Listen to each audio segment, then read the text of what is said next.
Hello, everybody. As you can see, I'm being a bit more relaxed.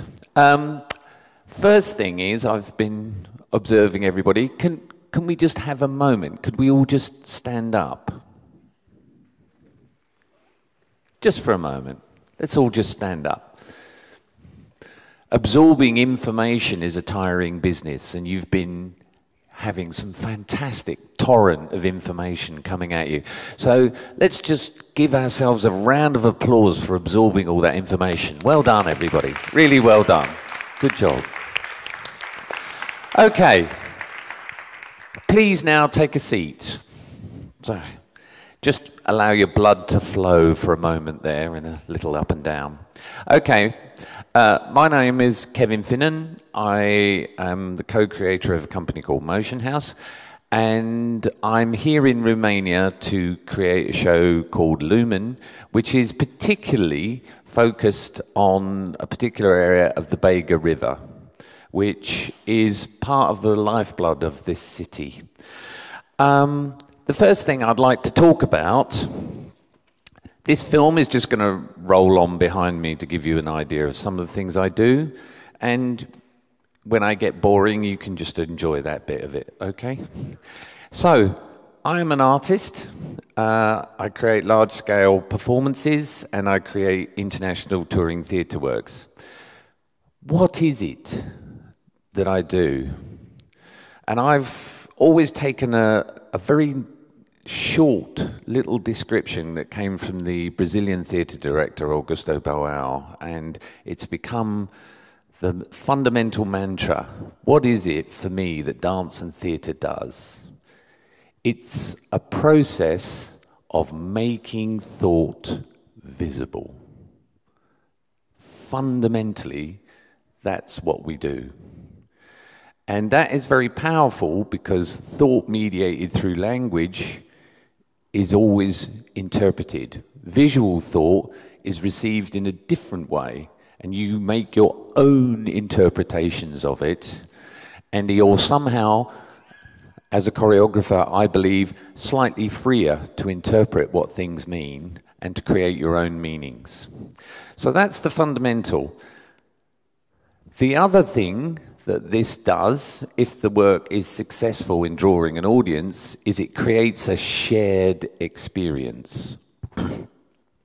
There's the experience of the performers, whether that's a small company or a whole large group of members of the public of the city that have come together. Those people are creating an experience together, and they live through that, and they have that, and then you come together with an audience that comes to see it, and they share an experience with you. And this is really important in our life, when so much of it can be mediated in different forms. The common shared experience is not to be disregarded. And the final thing it does is it creates a structure. So when you're working on a large-scale work, when you go to a city, the process of making the show, because they're always original and individual, creates the beginnings of a structure of how to do this kind of thing. So in order here in Timișoara to make the work, I've had to work with a group of people who are building a structure. They have to know how to administrate. They learn how to create such a thing. They know how to mediate the relationships with members of the public and to present. So you're building a structure in order to make it. And I am also building my own team. I have a team. I have a show next week. It's not ready yet. They never are. We're all panicking backstage going, oh my God. And yet I'm here talking to you. And that is because I have empowered my team. So my team know what to do. And I know that when I get there, they will have worked on this, they will have solved that problem, and this will all be working wonderfully. Excuse me. And then I can just rock up and say, yeah, I knew it. It was me all along. It was fantastic. Whereas my wonderful team will have solved the issues. So the creativity of the process is essentially in building the structures to allow the process to happen. Whether this is in art or whether it's in business, you need to look at how your original conception of an idea is going to come to creation, and then the structures that will make it possible for you to realize your vision. And this has become really interesting, and actually as I've done more of this work, I get more and more business people going, oh, we'd like to hear from you about how you do this, and it's very interesting. And of course I never think about it like that because I'm spending my time doing things like this, which seems like tremendous fun to me, but there you go. So you build a team and you have to generate a sense of common purpose, so that in anything, everybody who's creating the work has a sense of their own investment and their own reward. And that will be very different for everybody that you work with. So that's phase one. What I want to talk to now, specifically, is the relationship between the Bega project and another one that I've done previously, which is for European Cultural Capital in Denmark. I created a very large-scale work called Water Music. And I was asked to come and create that work on the basis of things I'd done previously. And it was in a town in Denmark that had always been a manufacturing town. It was, because of Denmark's very flat society, it was slightly looked down on by the other cities around. And I knew that they told me the story that in Copenhagen, young people would dress up as Randers people and get really drunk and behave badly, and that would be a fun game because that's how they behaved in this town. They all believed they were sort of looked down on. And the town really wanted to represent itself to the country.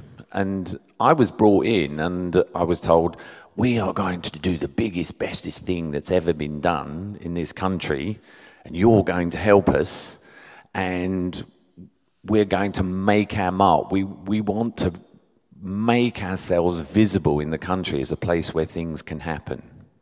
That was the goal. So no small challenge then with that one. And I was given that briefing, and then I was ushered in to meet the mayor, and the mayor said to me, I'm going to have to cut back a little bit on social funding. I've got this meeting next, and you're getting all this money, so it better be bloody good. And I was like, you can't justify an art of work, you can't justify a dance rather than a kidney dialysis machine. It just doesn't work. You're going to buy the kidney dialysis machine.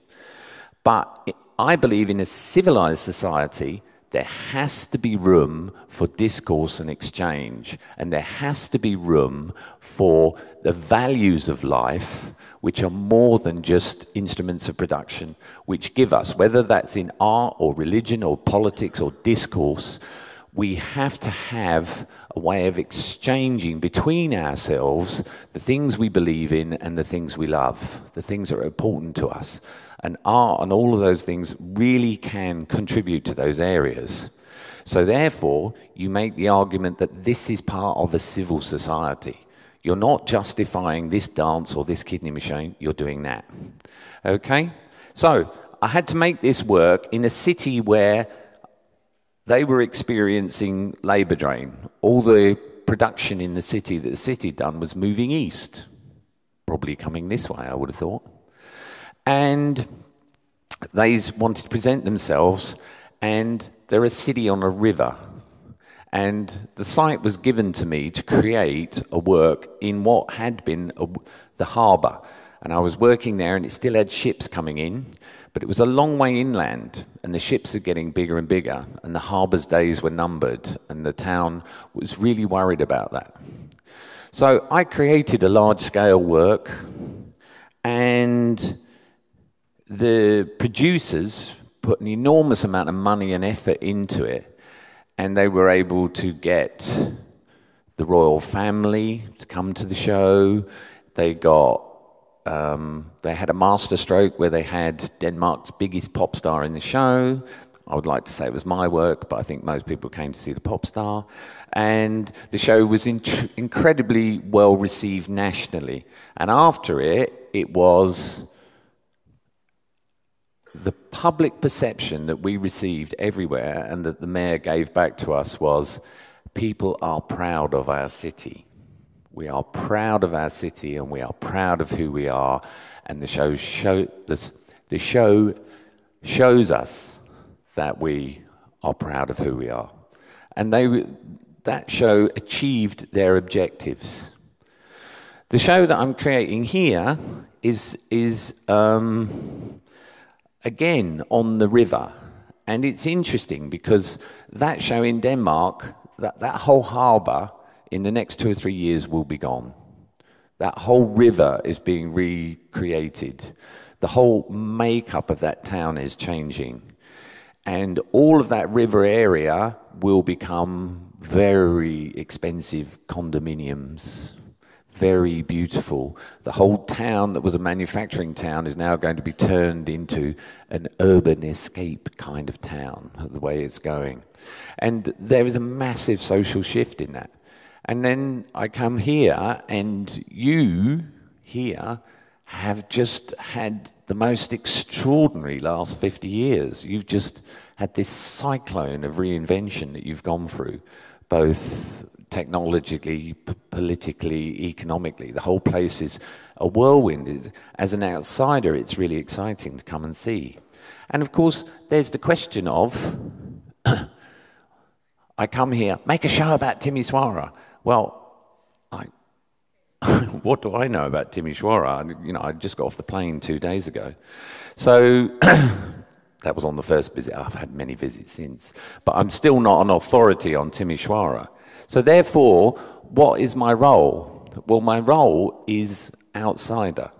My simple job is to come and look at a place and reflect what I hear and see back to the people who are giving it to me, for them then to see it through the eyes of an outsider, to externalize that thought. And so part of the process from being here, I was brought in by the people of Ply in 2021, and I had a whole series of interviews across the city, meeting people in City Hall, meeting people with more degrees than dinners, and people of a whole range of different sectors of society, and listening to the different stories and the different experiences, and particularly between the different age groups who've experienced massively different cultural shifts and changes. And it's been an extraordinary journey for me, and it's a really rich melting pot. And then from that, I just take a series of small images and then begin to weave a little visual poem that we'll present back. Now, what's interesting is that this is not happening in the centre of the city, because often when we're commissioned to do these big things, it's always the city centre, the big bit. But actually, with both of these commissions, it's been an area that's outside of the city centre and that is changing. And we're doing a work up on the little port, up on the outskirts of the city. And you can just see, I'm sure people are speculating already, but you can just see how that area could redevelop in the same way and could be a different kind of place. And so to bring something there where suddenly this is it. So what I'm doing for the show, for Bega, is simply looking at, having worked with some of your local historians as well, the fact that Timisoara, like the last city I'm in, used to be a very important, viable port. Things would stream in and out through the river. Now, of course, you have the airport, but that river was an artery. It was the way in and out for commerce, goods, people, and an exchange.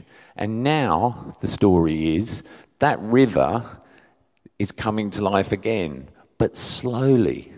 I'm interested that the Vaporettos are parked and not whizzing up and down every day. They should be, and I'm hoping that will change soon for you.